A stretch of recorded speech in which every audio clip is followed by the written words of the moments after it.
Xin chào tất cả các bạn. Hôm nay thì mình lại tiếp tục ra video về Somatome N3 cho các bạn nhé. Hôm nay thì chúng ta lại đi tiếp sang tuần 2 bài số 3 nhé. Cấu trúc này thì chúng ta sẽ học là gì? Biến đổi tính từ thành danh từ nha các bạn. Các bạn cố gắng chú ý cho mình để các bạn phân biệt cách chuyển đổi một chút cho mình nhé. Nó có hơi khác một chút đấy các bạn. Ok, thì đầu tiên thì ta chuyển là tính từ đuôi y và tính từ đuôi na. Các bạn sẽ cộng với xạ. Ví dụ như có từ là oxy thì các bạn là oxy xạ, hoặc là kire đúng không? Kire là tính từ đuôi na đúng không các bạn? Thì khi đó các bạn là kire xạ, hoặc là takai thì các bạn chuyển thành là takasa nhé các bạn. Rồi thì ý nghĩa của nó thì cũng đơn giản thôi các bạn. Ý nghĩa của nó là độ hoặc là tầm, thì tùy vào các danh từ để mình dịch cho nó hợp lý một chút cho các bạn. Độ hoặc là tầm nhé. Ví dụ như các bạn có từ takai đúng không các bạn?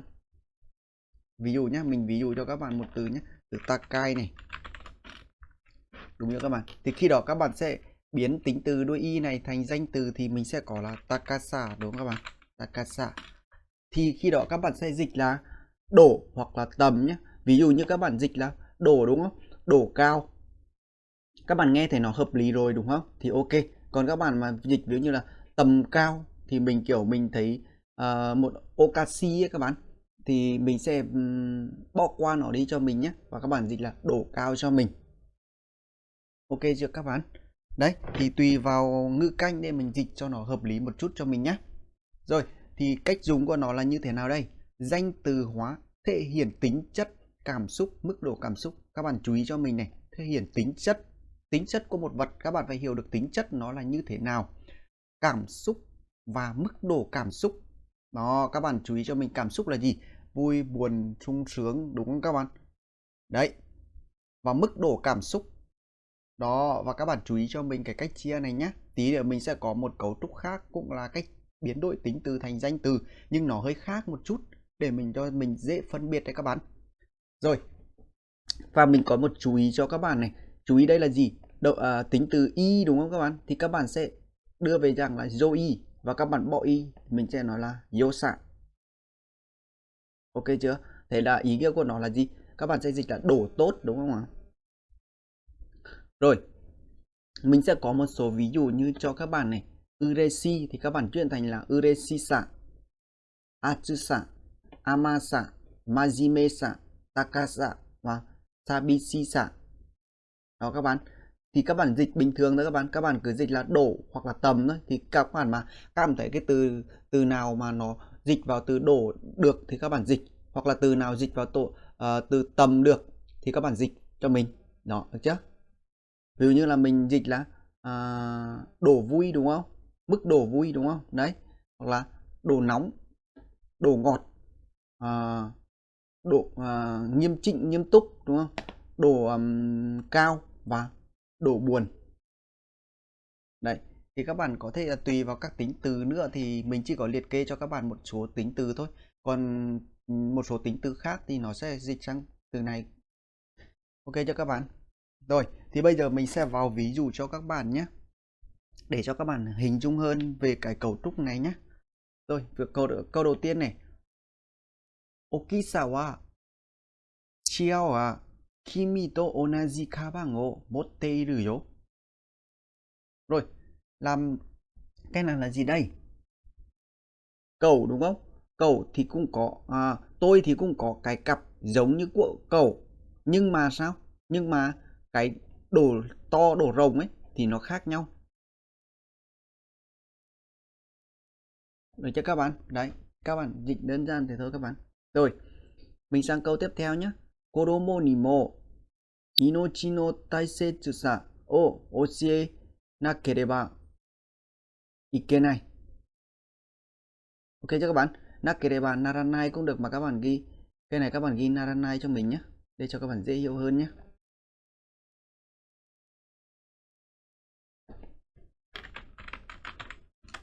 Các bạn. Đấy, để cho các bạn dễ hiểu hơn. Ok chưa các bạn? Đây chỗ này mình đánh hơi sai thì các bạn sửa lại cho mình một chút nhé. Naranai nhé các bạn.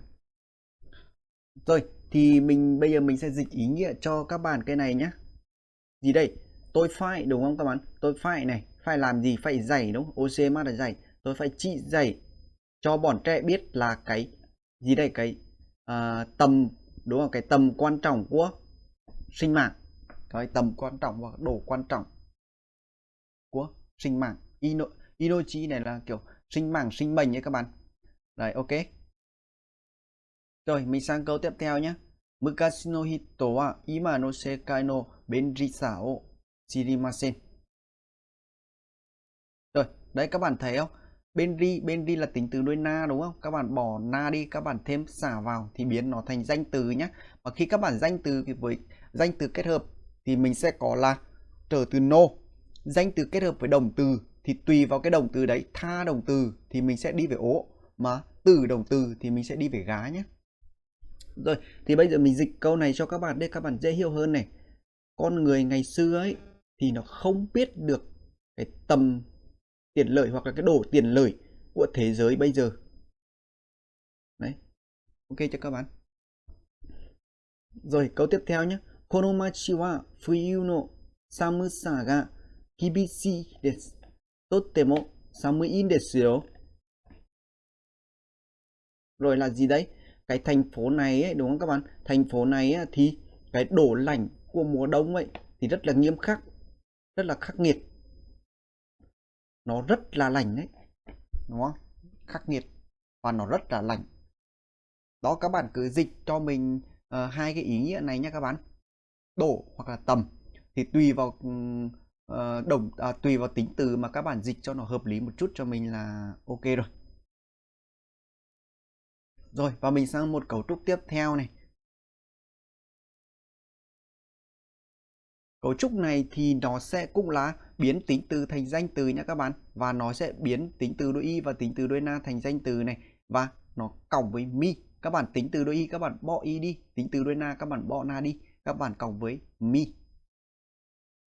Và cái này nó có ý nghĩa rất là nhiều cho nên là cũng tùy vào từng tính từ mà các bạn dịch cho nó hợp lý nhé. Ví dụ như là nó có thể là ý nghĩa của nó là nội này, hoặc là niềm này, hoặc là điệm này, hoặc là sự, hoặc là tính. Đó, nó có 5 cái ý nghĩa như thế. Đại khái là nó sẽ có 5 cái ý nghĩa như thế, tùy vào động từ để các bạn dịch cho nó hợp lý cho mình nhé.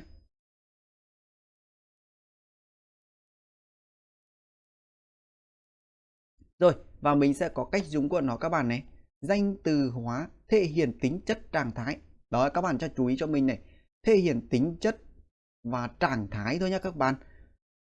Đó, còn cái mà các bạn cộng với xả ở đây á thì nó này, thể hiện tính chất cảm xúc.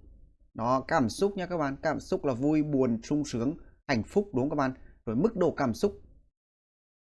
Được chưa các bạn? Còn đây nó sẽ là thể hiện tính chất và trạng thái thôi. Các bạn chú ý cho mình nhé. Trạng thái, thể hiện tính chất và trạng thái thôi. Mình có một số chú ý cho các bạn này.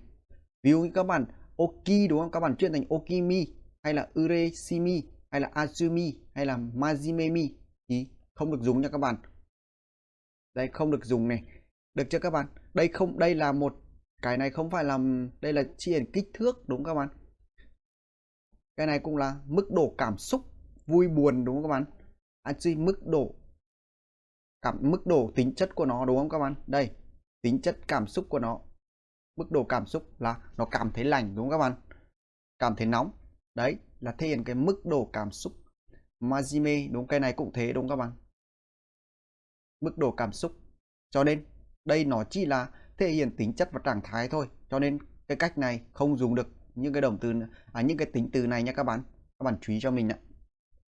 Và đây mình có thêm một chú ý nữa là gì? Nhiều tính từ có thể danh từ hóa động từ bằng cách nhiều tính từ có thể danh từ hóa thôi nhé các bạn.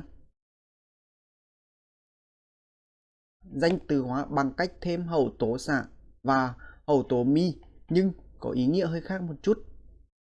Xíu nữa mình sẽ có ví dụ cho các bạn nên các bạn cứ học cái chú ý này cho mình này nhé. Danh từ được tạo bởi hậu tố xạ thì được nhấn mạnh mức độ, còn danh từ tạo bởi hậu tố mi thì nhấn mạnh vào tính chất và tình trạng. Đó, các bạn chú ý này. Danh từ được tạo bởi tố xạ này nhấn mạnh vào mức độ. Đấy, nhấn mạnh vào mức độ ấy, kiểu như mức độ của nó là như thế nào. Các bạn phải hiểu là mức độ là gì. Mức độ như kiểu mức độ lớn, mức độ to, mức độ vui, mức độ nóng, hay là mức độ lạnh. Đúng không các bạn? Nó nhấn mạnh vào cái mức độ đó, cường độ ấy các bạn. Còn danh từ được tạo bởi Hồ Tổ Mi thì nhấn mạnh vào tính chất. Đấy, tính chất của một vật và tình trạng của một vật. Được chưa các bạn? Đấy. Rồi, thì mình cũng có một số ví dụ cho các bạn này. Ví dụ, Kanashimi, Yowaimi, Itami, Shikenmi, Tanoshimi và Kurushimi. Đó. Đó các bạn.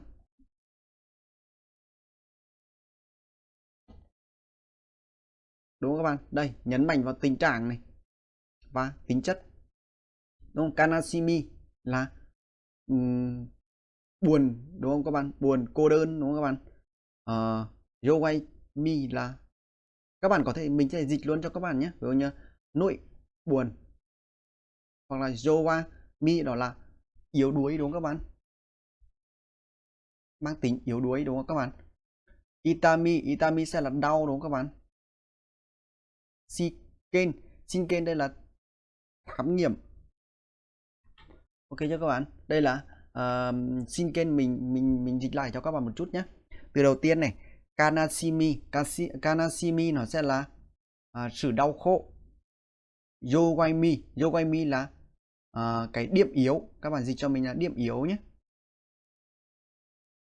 Rồi, Itami là gì? Itami sẽ là cái đau, đúng không các bạn? Đau cho mình sẽ dịch là, các bạn cứ dịch cho mình là nỗi niềm điểm sử tính, thì các bạn dịch vào đây. Nếu các bạn dịch mà cảm thấy ok thì các bạn dịch cho mình nhé. Thì bây giờ mình sẽ dịch là nỗi đau nha các bạn. Rồi, Shinken là gì? Shinken sẽ gọi là nghiêm túc, nghiêm chỉnh nha các bạn. Thì mình sẽ gọi là cái tính nghiêm túc, hoặc là cái điểm nghiêm túc. Đấy.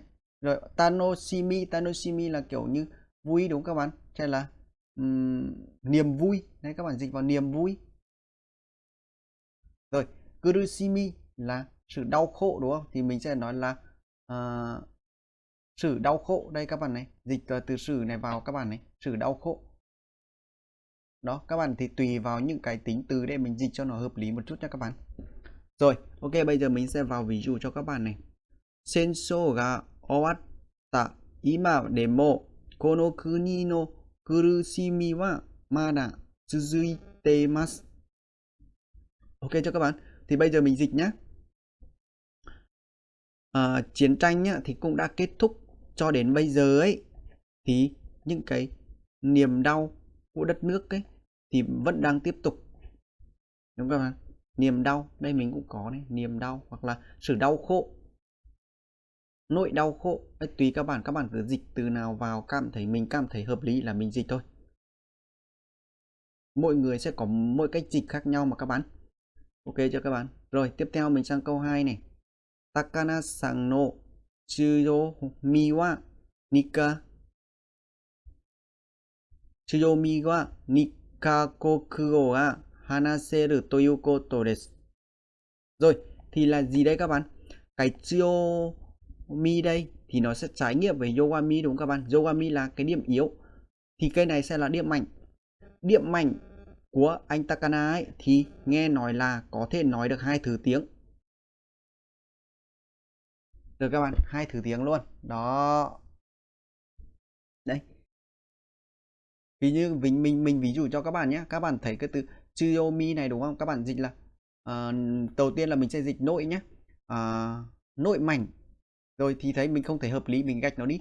Mình sẽ tiếp tục là niềm mảnh thì cũng không hợp lý, đúng không? Thì bây giờ mình dịch sang từ điểm mảnh. Đấy, các bạn thấy nghe thấy từ điểm mảnh là các bạn thấy hợp lý rồi, đúng không? Thì ok, các bạn dịch cái từ điểm này vào cho mình cái từ này.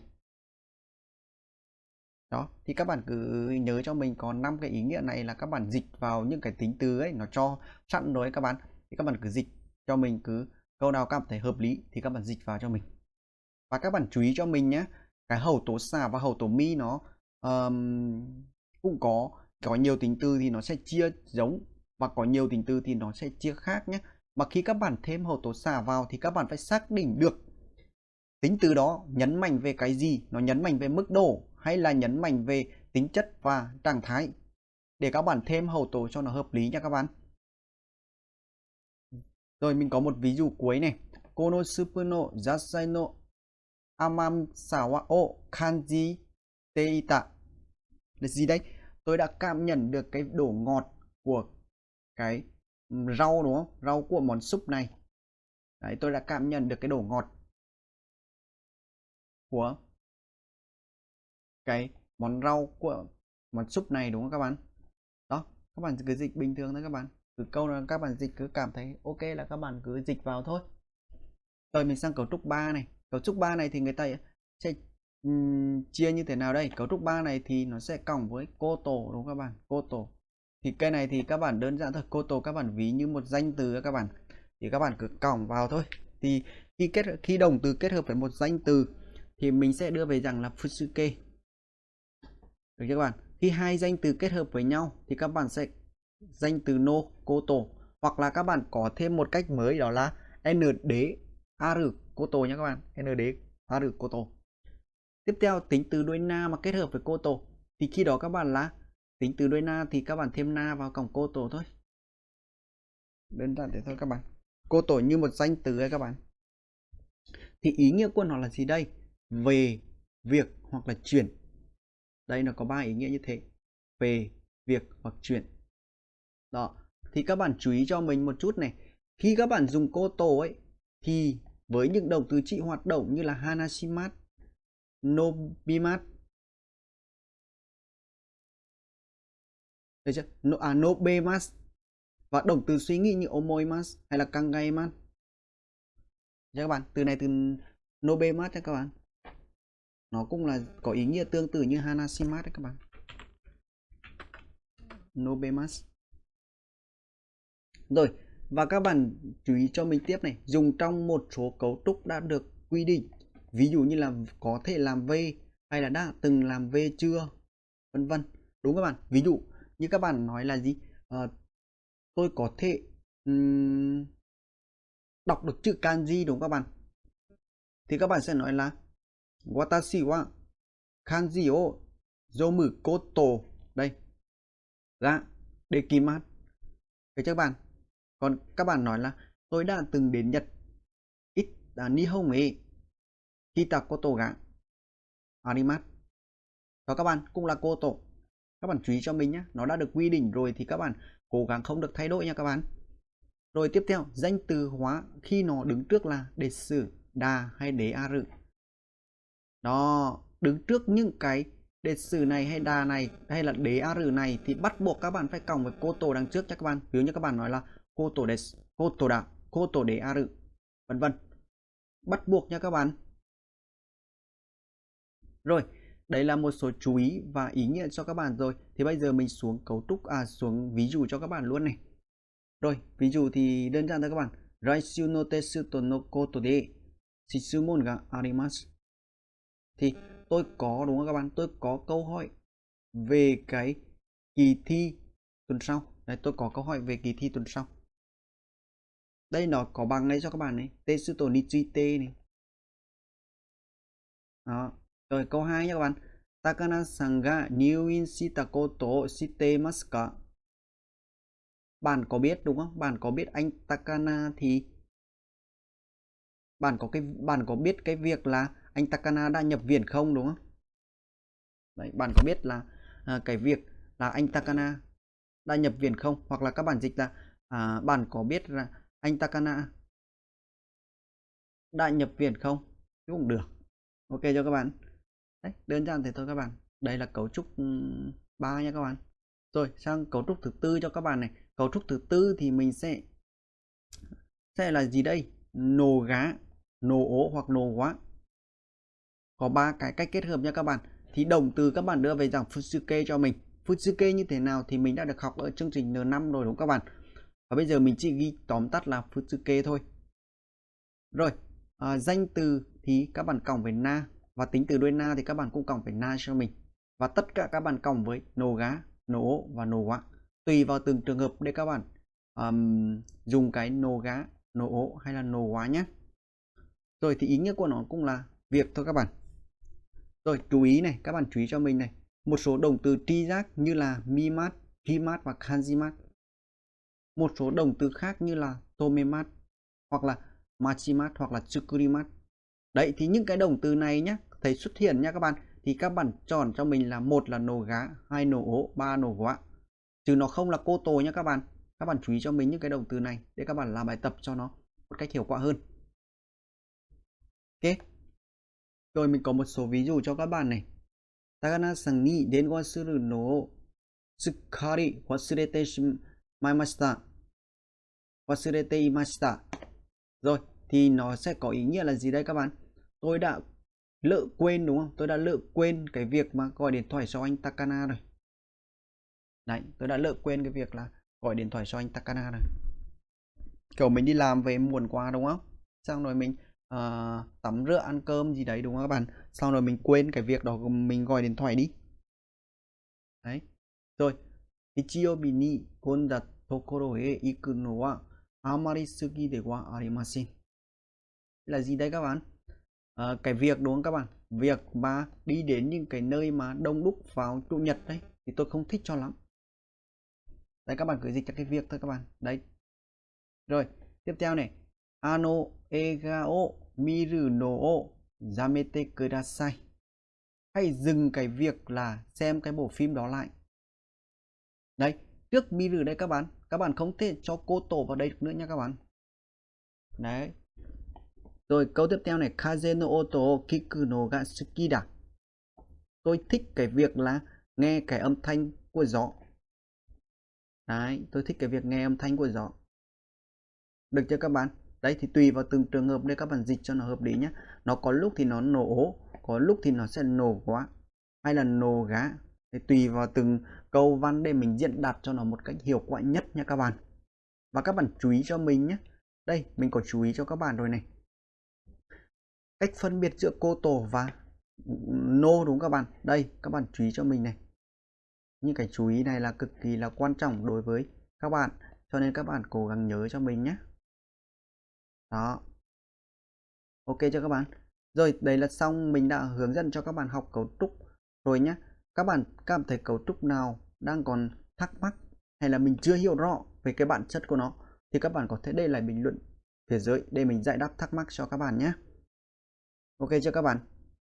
Rồi bây giờ mình sẽ áp dụng cái ngữ pháp đấy để mình vào bài tập và mình hướng dẫn cho các bạn làm để cho các bạn có thể là hiểu một cách nó hiệu quả nhất nhé. Rồi, thì nó cũng tương tự như những bài khác thôi, thì nó cũng có hai phần. Phần 1 thì các bạn phải khoanh tròn vào đáp án chính xác nhất.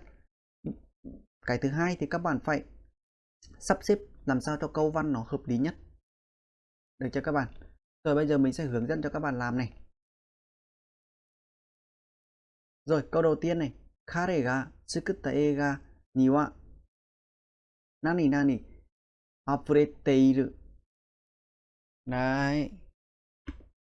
Được chưa các bạn? Cái từ affuremat này á, là kiểu như là tràn đầy á các bạn. Đây mình ghi in tiếng Việt cho các bạn dễ hiểu nhé. Tràn đầy hoặc ngập.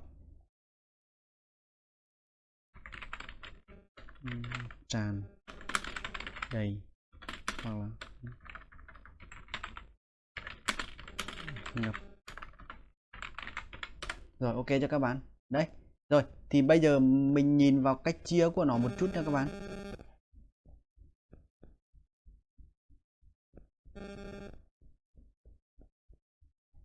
Ok, bây giờ mình nhìn vào cách chia của nó một chút này. Khi biến tính từ thành danh từ thì các bạn có phải là tính từ đuôi y các bạn bỏ y đi, tính từ đuôi na các bạn bỏ na đi không? Đây các bạn thấy câu B này cách chia của nó như thế nào? Nó sai đúng các bạn? Đây câu B này cách chia nó sai cho nên mình gạch nó đi cho mình nhé. Rồi, tiếp theo các bạn sẽ khoanh được đáp án A đúng không các bạn? Rồi, thì ý nghĩa câu này là gì đây? Mình sẽ dịch là những cái bộ phim mà anh ấy đã làm ra thì đang tràn ngập cái lòng nhân ái, kiểu yêu thương con người ấy. Trong cái bộ phim của anh ấy toàn thể hiện tính yêu thương con người ấy các bạn. Ok, đơn giản thế thôi đúng không các bạn? Rồi câu 32 này.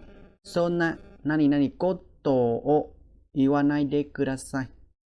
Rồi các bạn nhìn xem cách chia nó như thế nào đúng không các bạn? Koto thì mình sẽ ví koto như là một danh từ. Mà khi danh từ thì gì không? Khi hai danh từ kết hợp với nhau bằng no. Và khi tính từ đuôi na kết hợp với danh từ thêm na. Thì bây giờ nhiệm vụ của các bạn xác định cho mình là muri là tính từ đuôi na hay là danh từ để các bạn kết hợp. Ok chưa các bạn? Nếu các bạn xác định nó là danh từ thì các bạn chọn đáp án A. Nếu các bạn xác định nó là tính từ đuôi na thì các bạn chọn là murina. Ok chưa các bạn? Thì khi đó nhá, thì muri nó sẽ là tính từ đuôi na nhé các bạn. Các bạn chú ý cho mình nhé. Thì khi đó các bạn sẽ chọn được đáp án B là đáp án chính xác nhất. Ok chưa các bạn? Rồi, thì khi đó các bạn khoanh cho mình nhé. Thì ý nghĩa câu này là gì đây? Được chưa các bạn? Thì bây giờ mình sẽ dịch câu này cho các bạn nhé. Xin đừng có nói cái việc mà vô lý như thế. Đấy, xin đừng có nói những cái chuyện mà vô lý như thế. Rồi, ok. Rồi mình sang câu 3 này. Dono sakuhin ni mo nani nani ga arimasu. Rồi các bạn chú ý, này mình cũng cho các bạn cái chú ý rồi đúng không các bạn? Y thì nó sẽ là đưa sang Zoe. Và ta bỏ Y đi, ta chuyển thành là Yosa, đúng các bạn? Cho nên các bạn chọn đáp án A cho mình nhé. Rồi, thì mình sẽ dịch câu này là như thế nào đây? Ok cho các bạn. Thì cái từ Yosa này thì mình sẽ dịch là cái đồ tốt đúng không các bạn? Và bây giờ mình sẽ dịch là cái giá trị của nó thì nó sẽ hay hơn đó nhé. Cái đồ tốt của nó là tính chất đấy các bạn, thể hiện cái tính chất đúng không các bạn? Mức tính chất. Rồi, thì bây giờ mình dịch cho các bạn này. Cái công việc nào đi cái sakuhin là gì? Cái sản phẩm đúng không? Cái sản phẩm nào đi chăng nữa thì nó cũng có cái đồ tốt. Đấy, cái sản phẩm nào thì nó cũng có cái đồ tốt. Ok chưa các bạn? Rồi, mình sang câu tiếp theo này. Câu 4 này. Sports o miru nani nani wa suki nan desu ga. Rồi, các bạn thấy có từ miru đấy không các bạn? Miru là thể hiện sự, nó là này mình cho rồi, nó là tri giác đúng các bạn. Tri giác thì các bạn sẽ đi về no thôi các bạn. Đúng các bạn. Mình đã cho các bạn rồi thì các bạn cứ ấy đó, các bạn học thuộc và các bạn khoanh vào cho mình thôi. Thì mình sẽ dịch là gì đấy? Cái việc mà xem thể thao ấy, thích, thế nhưng mà đấy, nhưng mà gì đấy thì nó không ghi ra đây đúng không các bạn? Tốn thời gian hoặc là vân vân, không có thể làm được việc gì đúng không các bạn? Đấy. Ok, tiếp theo câu 5 nhé. Kono tegami ni wa kaita hito no majime nani nani arau wa reteiru. Rồi các bạn thấy từ majime đây không các bạn? Majime thì bây giờ các bạn chỉ việc thêm mi hoặc xả vào trong câu cho nó hợp lý thôi các bạn. Thì bây giờ mình sẽ thêm majime thì nó sẽ thêm xả vào nha bạn. Nó thể hiện cái mức độ tính chất của nó đúng không? Mi không thêm được. Mức độ tính chất. Rồi, thì cái này là gì đây? Cái tính. Được chưa các bạn? Thì mình dịch câu này nhá. Là gì đây? Cái bức thư này ấy thì là gì đây? Thể hiện đúng không các bạn? Từ arawa retema là đang được thể hiện đó các bạn. Thể hiện ra bên ngoài ấy. Được thể hiện, đang được thể hiện cái mức độ nghiêm túc của người viết. Đấy, được chưa? Mức độ nghiêm túc của người viết ra bức thư này. Đó, các bạn chú ý cho mình cả nhá. Rồi, đấy là bài số 1 nha các bạn. Bây giờ mình sang bài 2 này. Bài 2 này thì yêu cầu các bạn là gì đây? Hoàn thành câu văn cho nó hợp lý nha các bạn. Ok, thì bây giờ mình sẽ hướng dẫn cho các bạn này. Các bạn, đầu tiên nếu bạn nhìn xuống dưới xem nó có cấu trúc ngữ pháp gì không nha các bạn. Rồi, ok. Rồi ok, thì bây giờ mình sẽ làm cho các bạn nhé. Đầu tiên thì các bạn nó có ghi là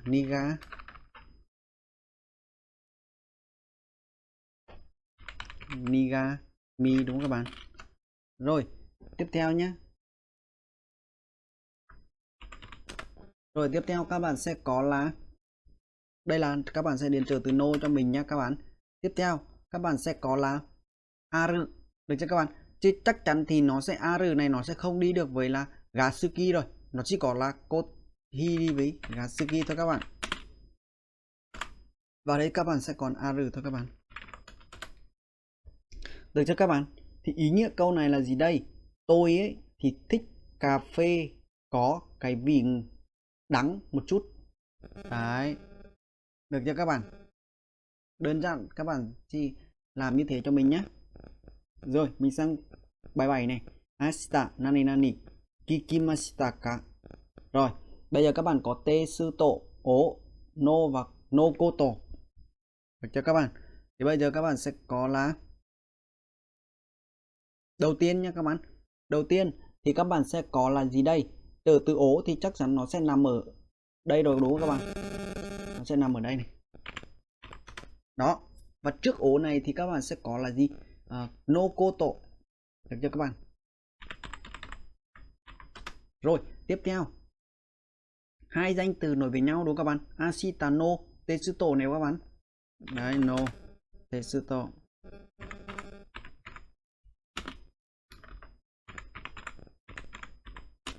Đó các bạn. Đấy, ok. Thế là xong các bạn rồi đúng không các bạn? Và ý nghĩa câu này là gì đấy? Bạn đã nghe về cái việc kỳ thi ngày mai chưa? Đấy, bạn đã nghe cái việc mà về cái kỳ thi đúng không các bạn? Kỳ thi của ngày mai chưa? Đó, ok, cực kỳ là đơn giản đúng không các bạn? Rồi, đây là mình đã hoàn thành tuần 2 bài số 3 cho các bạn rồi. Và video sau thì mình sẽ ra tuần 2 bài số 4 cho các bạn nhé. Các bạn cố gắng theo dõi video của mình từ đầu đến cuối để chúng ta cùng học hết quyển Somatome N3 nhé các bạn. Chúc các bạn có một kỳ thi tốt. はい、皆さんお疲れ様です。皆さん毎日頑張ってくださいね。また今度。バイバイ。